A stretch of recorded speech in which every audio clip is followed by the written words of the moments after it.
Rumunski brod Antonija, koji je gurao natovarenu baržu noćas oko 2 sata, udario je u noseći stub mosta na graničnom prelazu Bačka Palanka. Brod koji je plovio pod rumunskom zastavom gurao je baržu sa 1000 tona veštačkog đubriva, kada je udario u most. Od siline udarca barža je počela da pušta vodu i ubrzo je potonula na plovnom putu.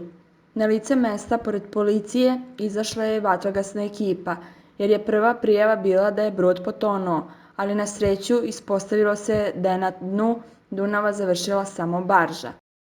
Za sada nije poznato zašto je došlo do sudara sa mostom, a istraga će to utvrditi.